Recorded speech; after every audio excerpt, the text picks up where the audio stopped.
ওয়াইটিতে এসে অনেক মাকে দেখলাম, সত্যি মা হয়নি এমনও মানুষ দেখলাম, আবার মা হয়েছে হয়ে বেশ বড় বড় ছেলে মেয়ে তাদেরকেও দেখলাম। সত্যি অবাক লাগে, অনেক অবাক লাগে এক একজন মাকে দেখলে পরে, যে তারা মা হয়েও এরকম হতে পারে। যে মা হয়নি সে তাদের কথা বাদ দাও, তারা বোঝে না মর্মটা, কিন্তু যারা মা হয়েছে তারা তারা কি করে এই নোংরা কাজটা করতে পারে জানি না। তো চলো আজকে চলে এসেছি, খাওয়া দাওয়া সেরে সব কিছু করে চলে এলাম একটু তোমাদের সাথে কথা বলতে। মনটা না সত্যি খুব খারাপ, পিয়ার চোখের জলটা বড্ড বেদনাদায়ক, বড্ড বেদনাদায়ক। আর সত্যি ওইটুকু বাচ্চাকে নিয়ে যে ও কী কষ্টটাই না করছে, ওর জীবনের সুখ আহ্লাদ আনন্দগুলোই পুরো নষ্ট হয়ে যাচ্ছে এই বাচ্চাটার জন্য। প্রাণপণ চেষ্টা করে যাচ্ছে বাচ্চাটাকে ভালো রাখার। সত্যি এটাই মা। আর কিছু মাকে দেখি বাবারে বাবা, উফ, সন্তানটা দুধের বাচ্চা ফেলে রেখে দিয়ে বেশ নিজের দিব্যি ফুর্তি করছে, ঘুরছে ফিরছে, জন্মদিন পালন করছে, যেখানে বাচ্চাটার জন্মদিনে একটা উইশ পর্যন্ত করতে পারছে না, তারাও মা। আবার কিছু কিছু মা আছে যারা অপাত্রে দান করছে, যে নোংরা কাজের জন্য তারা দান করছে না, সত্যি তাদের দেখে অবাক হয়ে যায় যে আপনারাও তো মা, আপনারা কি করে পারেন এরকম একটা মানে কি বলবো, একটা ফ্যামিলি, যে ফ্যামিলিটার আর্নিংটাই হচ্ছে এই ইউটিউব, সেই ইউটিউবটা যাতে বন্ধ হয়ে যায়, মানে ইউটিউবে যাতে ওর না রোজগার করতে পারে, তার জন্য আপনারা উঠে পড়ে লেগে আছেন আরেকটা মায়ের আরেকটা বাচ্চার মুখে খাবারটাও কেড়ে নেওয়ার জন্য। আপনারা মানুষ, আপনারা মানুষ কিনা আমি সত্যি ভাবতে পারি না, যে একটা মা হয়ে আপনারা কি করে এই নোংরা কাজগুলোতে মদত দেন। যে মেয়েটা এই নোংরা কাজগুলো করছে, যেটা তো ডাকিনি যোগিনীদের মধ্যেই পড়ে, নর্মাল মানুষের মধ্যে তো নেই সে, তো সেই মেয়েটাকে আপনারা কি করে সাপোর্ট করতে পারেন আমি সেটাও জানি না। যে মেয়েটা একটা মায়ের বাচ্চা কি করে হলো সেইটা নিয়ে প্রশ্ন তুলতে পারে, সে নিজে মা হতে পারেনি, এই প্রশ্নটা যদি 10 জন সব সময়, মানে 10 জন কেন, হাজার হাজার জন করছে যে তুমি কেন মা হতে পারোনি, তোমার বন্ধ, তার জন্য তো তোমার দোষ নেই, কিন্তু আরও অনেক রকম পদ্ধতি তো ছিল, কেন তখন করনি? এখন এসে ইউটিউবে সিম্প্যাথি গেইন করে মিথ্যা কথা বলে কেন লোকের থেকে টাকা তুলছো, এই প্রশ্নটা ওকে কেউ করে না। আমরা যখন করি তখন আমাদেরকে গালাগালির মন্দ করতে চলে আসে। এই কণিকাদের এই যে একটা অদ্ভুত একটা পরিস্থিতির মধ্যে দিয়ে মেয়েটা যায়, যে তার স্বামীটা পঙ্গু স্বামী তার ছিল না। যখন সে ছেলেটার সাথে মিশেছিল তখন কিন্তু আমাদের উজ্জ্বল এরকম ছিল না। উজ্জ্বল একটা সুন্দর হেসে খেলে বেড়ানো ছেলে ছিল, যার 3-4 দিন পরেই একটা ভালো জায়গায় জয়েন করার কথা ছিল, জবে একটা জয়েন করার কথা ছিল। তো সেখানে দাঁড়িয়ে চোখের নিমেষে ছেলেটার সব স্বপ্ন একদম নিমেষে চূর্ণ হয়ে গেল একটা অ্যাক্সিডেন্ট। সেই অ্যাক্সিডেন্টটাকে কীভাবে বর্ণনা করেছে এই নোংরা মেয়ে ছেলেটা। এই নোংরা মেয়ে ছেলেটা সবার কাছে মানে প্রচার করতে চেয়েছে যে অ্যাক্সিডেন্ট হয়নি, নোংরামো কাজ করার জন্য ওকে পাড়ার লোকেরা মারধর দিয়ে, বা ওর দাদা, এই যে আমাদের কণিকার দাদা মারধর দিয়ে ওকে পঙ্গু করে দিয়েছে, এই কথাটা ও সারা ওয়াইটিতে ছড়িয়ে দিয়েছে। ও নিজে জানে কিভাবে কি হয়েছে না হয়েছে, আমরা জানি, আমরা পাড়ার লোক, আমরা জানি। তো সেইখানে দাঁড়িয়ে দিনের পর দিন ওই মাটাকে ছিন্ন বিচ্ছিন্ন করে দিয়েছে। উজ্জ্বলের মায়ের কথা বলছি, সেও একটা মা। সেই মাকে হাত কাটা নাইটি পড়েছে বলে উর্ফি জাবেদ এই ওই সেই সুন্দরবন বেড়াতে গেছে ছোট মেয়ের সাথে, সেখানে নিয়েও নোংরা কথাবার্তা। একজন বয়স্ক লোকের সাথে কথা বলছিল, লঞ্চে যেতে গেলে 2 দিন থাকতে গেলে না সবার সাথেই একটা বেশ কথা বলা হয়ে যায়। যারা কথা বলতে ভালোবাসে তাদের হয়, যারা লোকের সাথে মিশতে পারে না তাদের হয় না। তো সেইভাবে ওনারা কথা বলতে ভালোবাসেন। উনি একটু বসে বসে গল্প করছে বলে কত কথা, মেয়েও প্রেম করছে মাও প্রেম করছে, এইরকম ভাষা। তারপর বাড়িতে কৌশিককে নিয়েও মায়ের সাথে বউয়ের সাথে নোংরা কথা বলেছে।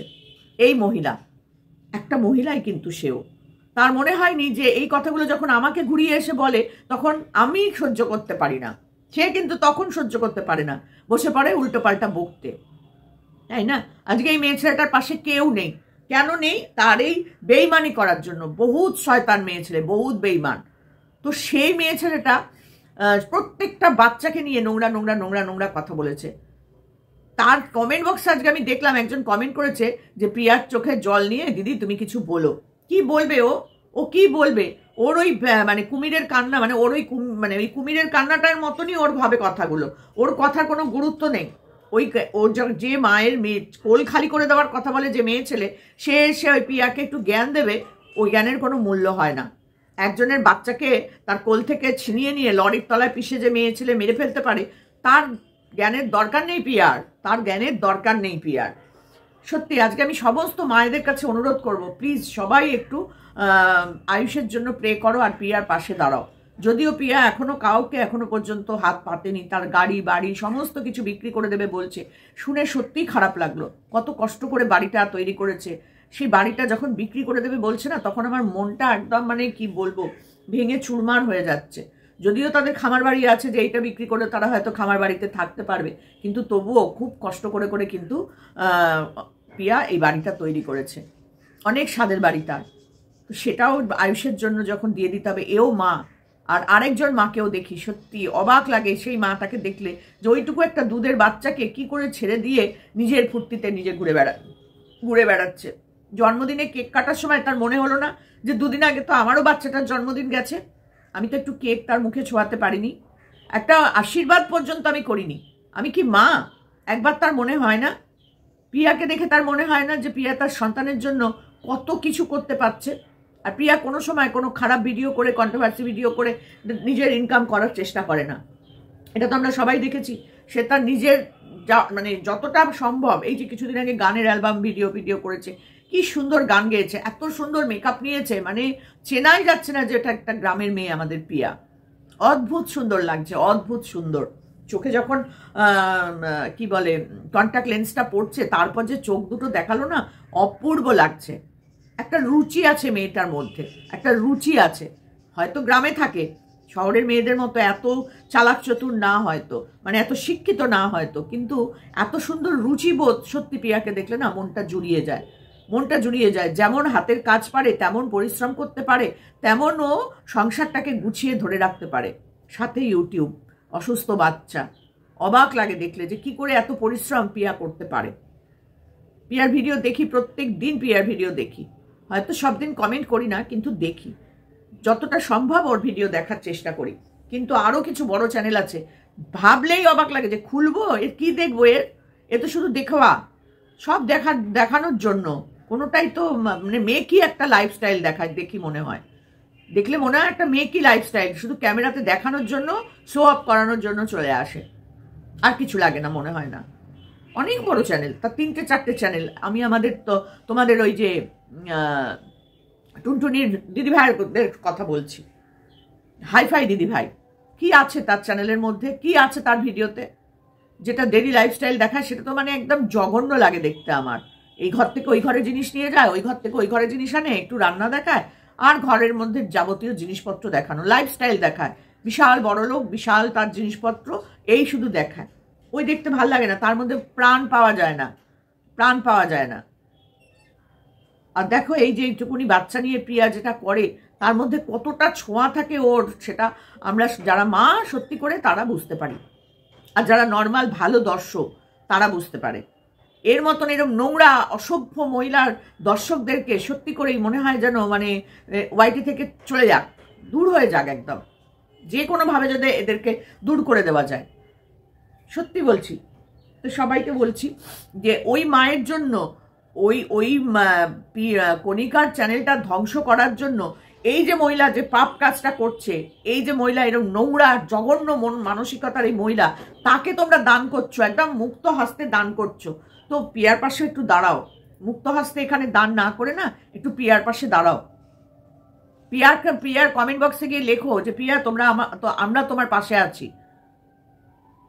যেভাবে ওই নোংরা কাজের জন্য তোমরা দান করেছো, এখানে একটা সন্তানের, একটা মায়ের চোখের জল মোছানোর জন্য দাঁড়াও। এটুকুনি তোমাদের কাছে মানে কি বলবো, সাহায্যের হাত বাড়িয়ে দিতে বলছি। আর কি বলতে পারি বলো? সত্যি প্রিয়াকে দেখে আমার ভীষণ কষ্ট হচ্ছে, ভীষণ খারাপ লাগছে, জানি না কি করতে পারবো।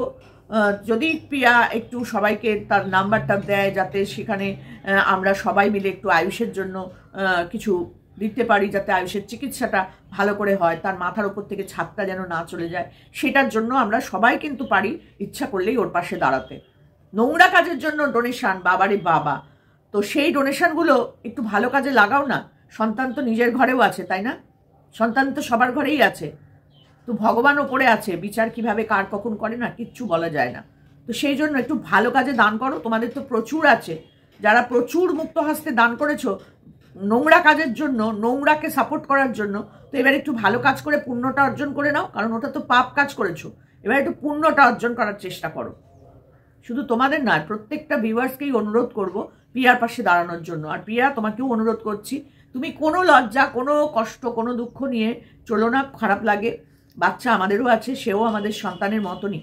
তো সেখানে দাঁড়িয়ে তুমি তোমার যথাসাধ্য চেষ্টা করছো, আমরা দেখতেই পাচ্ছি। বাড়ি গাড়ি সবই হয়তো বিক্রি করে দেবে বলে ঠিক করেছো, কিন্তু তার সাথে সাথে একটু তোমার গুগল পে, ফোনপে যে নাম্বারগুলো আছে, কিউআর কোড, যেটা আমাদের শয়তান ডাকিনী যোগিনী দিয়ে রেখেছে নোংরা কাজের জন্য, সেটা আমরা ভালো কাজে একটু ব্যবহার করার জন্য চাই। তো তুমি আমার রিকোয়েস্টটা যদি রাখো, তাহলে অবশ্যই, যদি দেখো ভিডিওটা, তাহলে অবশ্যই কি হয়, তুমি একটু এটা, বাবারে বাবা, যদি পারো, যদি তোমার প্রয়োজন হয়, জানি প্রয়োজন হবেই, তো কোনো লজ্জা, কোনো দুঃখ, কোনো কষ্ট না রেখে মনের কষ্টটা আমাদের সাথে শেয়ার করো। কারণ আমরা প্রতিদিন তোমার দর্শক, আমরা তোমার ভালো মন্দ সবটাই বুঝতে পারি, কারণ আমরাও কিন্তু মা।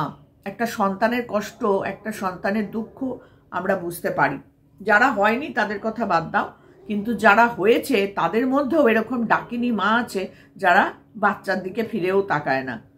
তো ভগবান তোমার বাচ্চাটাকে সুস্থ রাখুক, সুন্দর থাকো, যেন তোমার ঘর বাড়ি বিক্রি করতে না হয়, সেটা আমি সবসময়ের জন্য চাই। তবে হ্যাঁ, গাড়িটা বিক্রি করো, তাতে কোনো অসুবিধা নেই, কারণ গাড়িটাকে পোষাটাও একটা বড় ব্যাপার। আর ঠিক মতো ভাড়া টাড়া না হলে গাড়িটাকে ফেলেই রাখতে হয়। তো সেই জন্য গাড়িটা যদি পারো বিক্রি করে দাও, কিন্তু আমরা সবাই যদি তোমার পাশে একটু দাঁড়াই, আমার মনে হয় তোমার কিছুটা হলেও হেল্প হবে। তো প্লিজ সবার কাছে অনুরোধ, সবাই একটু প্রিয়ার পাশে দাঁড়াও। ওই বাচ্চাটার মুখের দিকে তাকিয়ে একটু হেল্প করো সবাই প্রিয়াকে। প্রিয়া এখনো পর্যন্ত হাত পাতেনি, কিন্তু আমরা ওর হাত পাতার আগেই যদি ওর হাতে কিছু তুলে দিই, তাহলে মনে হয় অনেকটা ভালো কাজ আমরা করতে পারবো, তাই না? তো প্রিয়া প্লিজ, তুমি কোনো রকম লজ্জা সংকোচ না করে তোমার ব্যাংক অ্যাকাউন্ট ডিটেলস একটু আমাদের সাথে ডেসক্রিপশন বক্সে শেয়ার করো। আমরা যেখান থেকে যতটা পারি তোমার হাতে তুলে দেওয়ার চেষ্টা করব, অনলি ফর আয়ুষ, আর কোনো কিছুর জন্য না। তোমার বাড়ি করা, তোমার গাড়ি করা এসবের জন্য নয়, শুধু আয়ুষের জন্য। তো সবার কাছে হাত জোর করে রিকোয়েস্ট করছি, প্লিজ একটু মাথায় রেখো। চলো, টাটা।